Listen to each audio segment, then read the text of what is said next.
What is the PAScribe Nib Critique Card? So when I left Reigate in the year 2000, where I studied calligraphy, heraldry, and gilding, I started to use lots of different nibs for lots of different jobs. And I basically had to rely on my memory, which back then was actually very good, to remember which nibs worked best for which surfaces and which sizes. So I guess in 2001, I decided, you know what, let's just make a note of all of these. And they were done fairly roughly on scraps of paper, and I knew where they were because all my nibs were in a type case. And I had that information sort of folded up into the housing for each one of the nib types.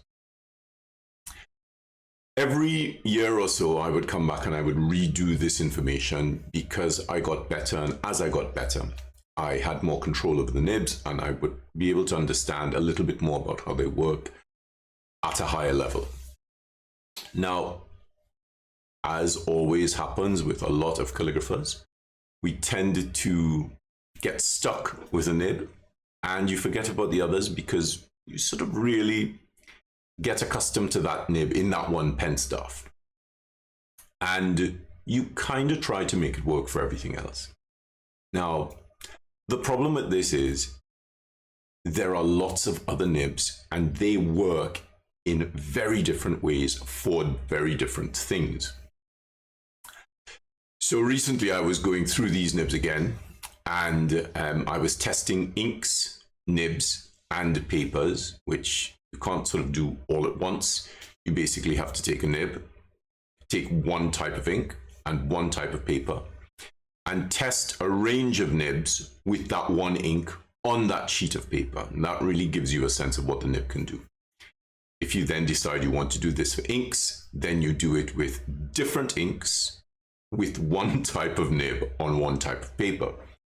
So you're really working with as few variables as possible so you're understanding how the tool works. This is a great study for anyone. The only problem is it takes a lot of time and you actually have to get samples of the nibs and the inks and the papers in to make sure they work together.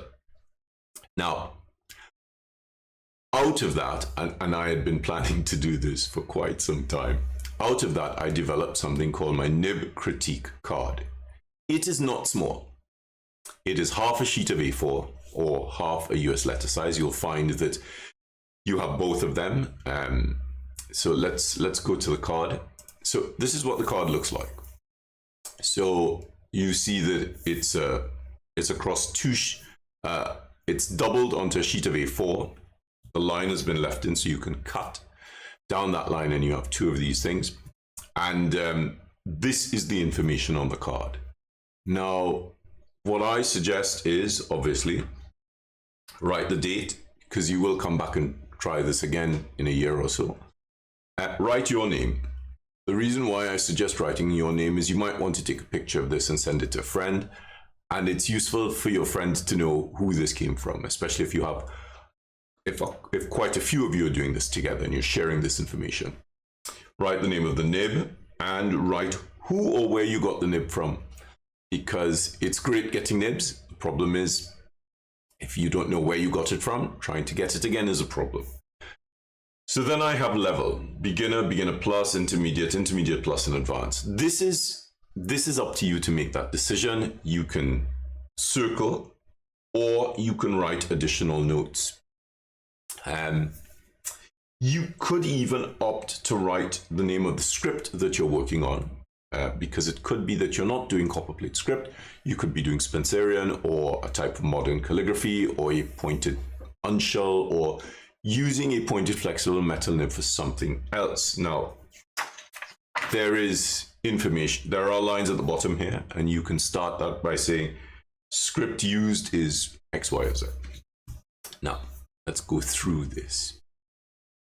So, things that I question when I am writing with a nib. What is the nib spread like? Is it very narrow, narrow, medium, wide, or very wide? the fineness of the hairline. I also have fineness of the letter. So these things help me to determine whether or not that nib will work on a specific type of paper.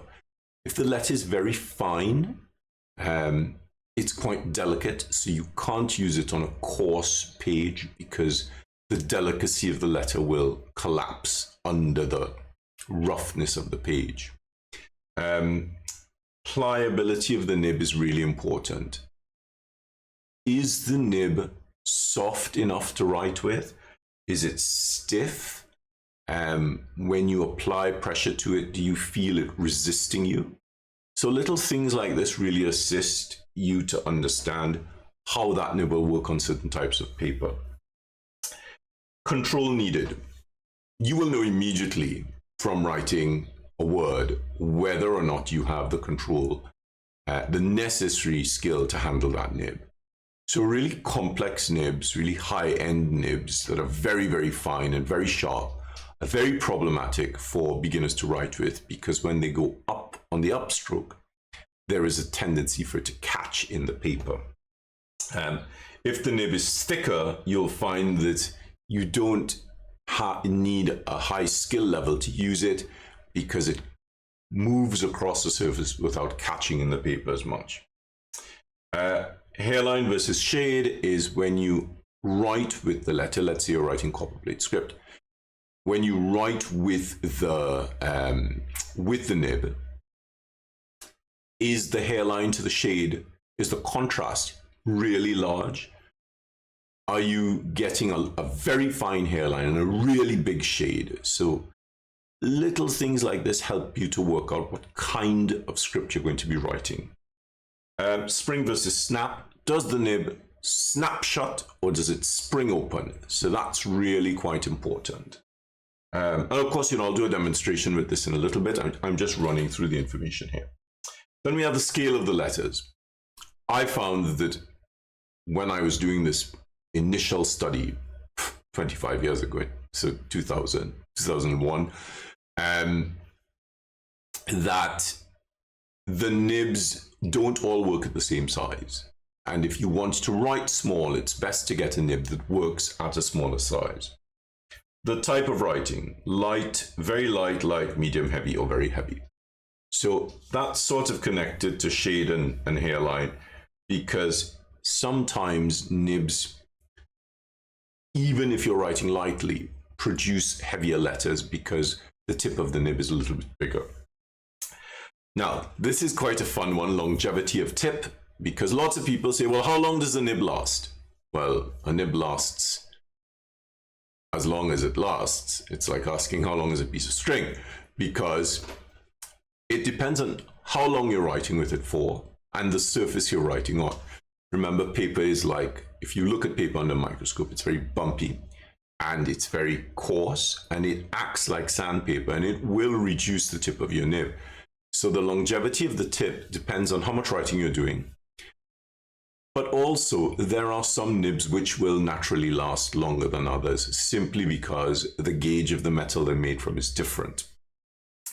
And then coarse surface application. Now, I put coarse surface application. This could just be surface application. You could cross out coarse and say you're writing on hot press paper. Now remember, hot press paper feels nice and smooth, but different manufacturers press their papers in different ways, so they all have a level of coarseness to the surface. How does the nib work on that? So in instances where you have to write on handmade paper, you'll find that really sharp nibs catch in that paper, so you might need a nib that's a little bit more coated. And then of course at the bottom we have some lines for making notes. Now of course everything is really small because there's a lot of information to fit. Now I cut mine, so I have them onto A5 sheets. Obviously on the US letter size ones, when you cut it down, you get an 8x6 card. So these are the cards, and this is a little bit of information on what is on the cards and how to think about them.